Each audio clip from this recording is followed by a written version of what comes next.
The anxiety constellation is a big contributor to addiction, procrastination, PTSD, and a tendency to get into dependent relationships.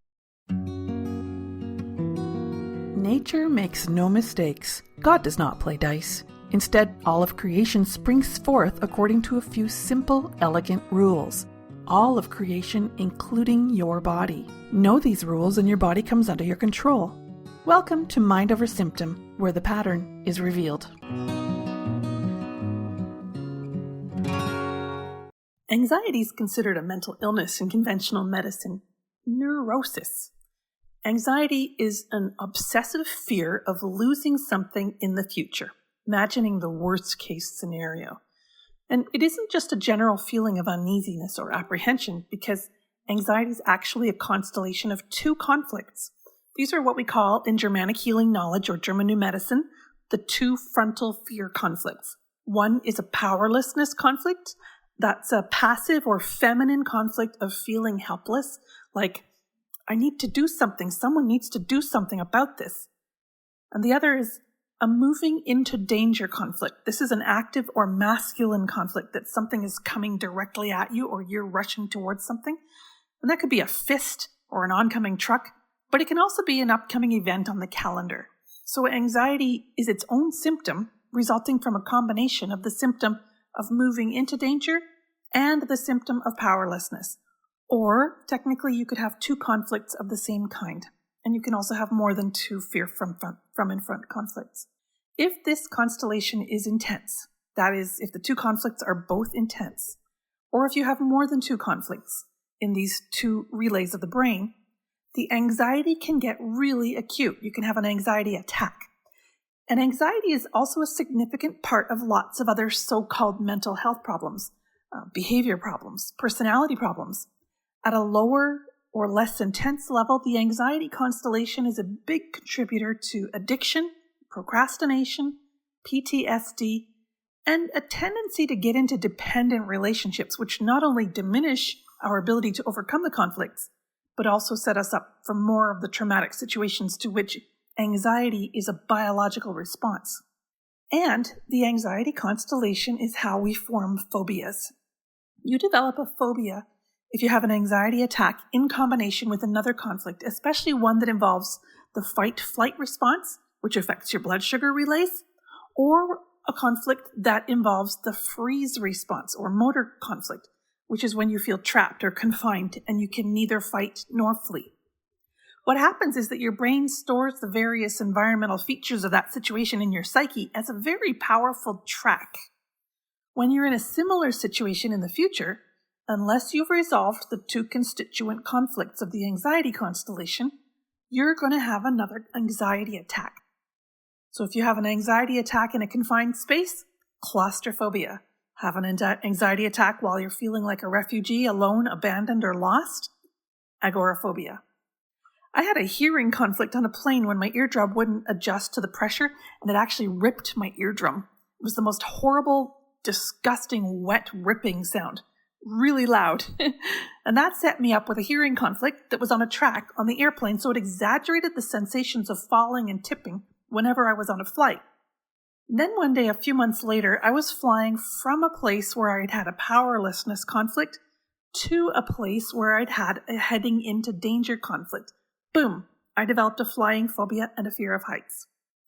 In the anxiety constellation, and especially during an acute anxiety attack, your brain is saying, whoa, now, this is way too similar to that other traumatic situation. And that's what a track is. It sounds the alarm bells as loudly as it can, and that's exactly what the anxiety constellation is meant to do for you. So how does your system actually accomplish this? The two frontal fear conflicts that make up the anxiety constellation are relayed from the front of your cerebral cortex, right above your eyes. If you think of your cerebral cortex as the bridge of a ship, which it sort of is because it's all about sensing and responding to your environment so you can navigate, then in this analogy, the frontal fear relays are the front windshield of the ship. These two brain relays connect to the branchial ducts or arches, also called the pharyngeal ducts, and also to the thyroid ducts. Whether the branchial duct or the thyroid duct is affected and whether you have a powerlessness conflict or a moving into danger conflict depends on whether your hormonal status at the moment of the conflict is masculine or feminine. And that depends on your laterality, your biological sex, and what other conflicts you've got going on at the moment. This is awfully complicated and next to impossible to figure out at the moment of the conflict or during the active conflict phase. During an active conflict, the ducts open up wider in order to either let more oxygen through your gills to your brain, that's in the case of the branchial duct, or to let more thyroxine hormones through your body, especially your legs and feet, so that you can fight or flee quickly from the dangerous situation. It's in the healing phase after resolving the frontal fear conflict that you can retroactively figure out which brain relay and which duct system was involved. In the case of the branchial duct, the healing phase symptom can produce pain and swelling in the branchial duct, or arch, as it's called, if the conflict was pronounced. If it was pronounced, the healing phase, repair phase symptom will appear as a cyst on the side of your neck. Or with constant recurrences, you can actually develop a neck fistula. That's when it opens up to the outside and you have a hole in your neck on the side. Very painful. In the case of the thyroid duct, during the active conflict, there can be a painful pulling sensation in your neck. And then in the healing phase, there's a swelling but no pain. But the swelling can even produce a cyst on the front of your neck, which if it gets really big, is diagnosed as a goiter. Now, I've gone into all the detail about the brain relays and the branchial and thyroid ducts because I want you to understand that the symptom of anxiety is a genuine biological program. It's not just you being weak or not thinking right. Anxiety isn't caused by having a vivid imagination. So many times when I was suffering anxiety and phobic responses, people told me things like, "You think too much," or they'd laugh at my overanalysis of all the details of how an airplane works. This metabolic alarm system that we call anxiety is a very powerful response mechanism in the short term. It has a biological purpose, but it needs to be dealt with and overcome for long-term success and well-being. So how can you overcome the anxiety constellation? You solve anxiety by consciously taking charge and doing what your psyche, brain, and body were trying to do on an unconscious level. Both of the frontal fear conflicts, the moving into danger conflict and the powerlessness conflict, are about taking charge of and responding quickly to a dangerous situation that's right in front of you. The anxiety behaviors of having a vivid imagination, racing thoughts, excessive analysis, these are not the cause of the anxiety. These are the anxiety. The biological purpose of the anxiety constellation is literally to make you think your way out of what, to you, is a dangerous fight, flight, freeze situation. The biological purpose is to literally make you smarter. Street smarts develop from having and overcoming this constellation. That's why anxiety is always a primary component of post-traumatic stress disorder. But biological conflicts are meant to be overcome. They aren't meant to linger for years and become part of your basic character. When that happens, it's because we're not taking charge of ourselves. Instead, we're asking the world to make changes on our behalf to accommodate our special need. But trying to fix the world so that you'll feel safe is a false solution. You can't actually prevent any dangers from ever occurring. You can't actually gain power over everything. So how the heck can you actually resolve the frontal fear conflicts in order to resolve the anxiety constellation? The answer, ironically, is in your imagination. Right behind and above the two frontal fear relays in your brain is what Dr. Hammer called the seat of the soul, or the telepathic window. This psychic zone is the seat of your imagination. In the analogy of your brain and body as a ship that you're driving around, this is the location of the captain's chair. There are no conflicts that relay from this point.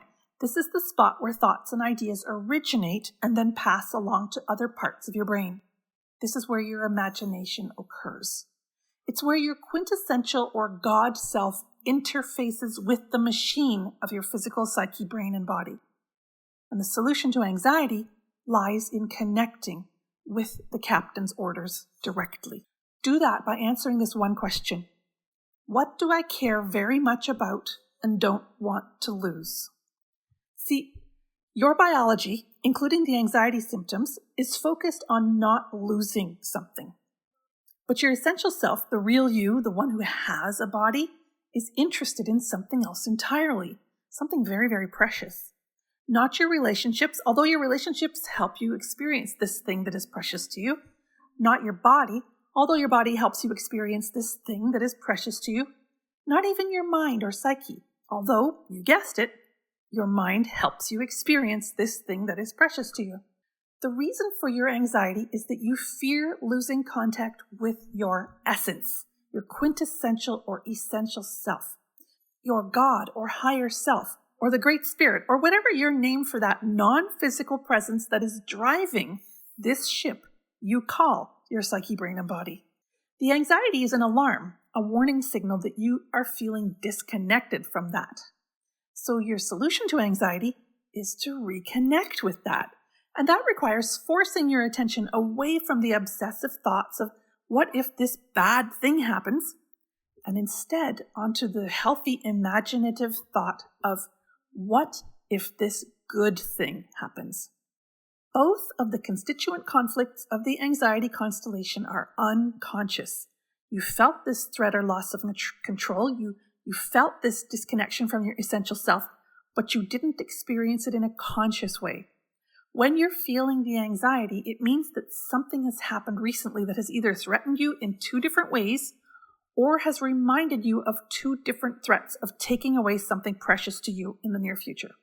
They can be very literal threats, like an upcoming appointment or a presentation, or some threat of losing your apartment or your business, or an end date at which you'll lose control over possession of something. But with general or chronic anxiety, you're sitting on your couch and you're feeling anxious, and that is not because a raging bull is coming at you. Something happened and recently, and you are feeling very uncertain about yourself. You're concerned about losing contact with your essence, your essential nature, your true or higher self, your soul. So what's happened is you've been manipulated, lied to, devalued. You've seen some very frightening images. You've heard the shaking voice of a terrified, trusted news reporter or a desperately concerned political leader. Maybe you've gotten a notice about a mandate or a requirement or an urgent but impossible deadline, and you are afraid of losing yourself. When others determine your well-being, you are not safe. The animal in you knows this. So become present right now, not to the physical dangers, potential dangers in front of you, but instead become present right now to what is true about yourself. Connect with yourself. You can't know what's true out there. And something has happened recently that you're feeling really suspicious that you're being lied to in some way, gaslit, manipulated. Your spidey senses telling you this. But you can come into the now and become objective about what you can know. Then you're connecting with the most powerful being in the world, which is your true essence. Anxiety is fear of the future. It's a belief that the future will involve a loss of something you hold dear right now. But the future doesn't actually exist. It's only an idea. So how is the future frightening you? It isn't. Something's going on in the now that you do not want to lose. What's the worst case scenario that you're anxious about? And now that you know this, I want you to flip it around and see what it is that you have now that is precious to you, that you have not lost, or that you have only lost in the imagined future scenario. What is this preciousness that you have right now and you want to protect? Is it warmth, shelter, food and water, a comforting presence? Is it the attention and concern of another? Is it validation, purpose, opportunity, power, love, wisdom, freedom, achievement, guidance, beauty, peace, perfection? What is it? Have gratitude for it is your true essence. And I'd like to encourage you to make friends with your basic fear. Each of us has a basic fear. There's one for each of the 9 personality types. Our personality forms as a set of defense mechanisms to try to protect us from this basic fear. But running away from our basic fear is the reason why our biological conflicts of powerlessness and moving into danger spring up in the first place. The irony is, the basic fear isn't even of something real. It's just our unconscious brain interpretation of the painful feeling of not being connected to our basic desire, not being connected to our essential self. So use your fear to see what your essence is, and then actively pursue your basic desire associated with that. Lastly, understand what fear really is. It's not because of something. Yes, in the moment, okay, your fear will keep you from stepping off a cliff or ingesting Drano or other things that will kill you. But sustained existential fear isn't actually about the presence of a confined space, a big crowd, or an airplane. It's about the lack of something. That's key to seizing control over anxiety and its constituent fears in the here and now. If you're feeling afraid, whether it's a powerlessness feeling, a moving into danger feeling, or full-on anxiety, recognize that there is something that matters to you, something that is terrifically important to you on an unconscious level that you are concerned about lacking or losing. I want you to know that you do not have to do what the world tells you to do. No matter how they threaten, what boogeyman they threaten will come into your future and take away what is precious to you, you don't have to do it. Your power is in your essential self, your higher self, or your God, as you see it. Get clear on what your holy grail is, what truly matters to you. Go ahead and use your fear to help you understand what you desire, and then put your attention on what you desire. When you do this, you soon realize that all the world is giving you, with all this scariness that they're dumping on you on a daily basis, all they're really giving you is a clue as to what matters to you the most. Let's be grateful to them for that. I hope you enjoyed this episode of Mind Over Symptom. To make sure you don't miss an episode, subscribe now and please share with a loved one. The Mind Over Symptom blog lives at mindtreehealth.net, where you can get your free training about the natural laws of healing, and you can also get support. I'm Lishwi Springford, your guide for radical self-healing.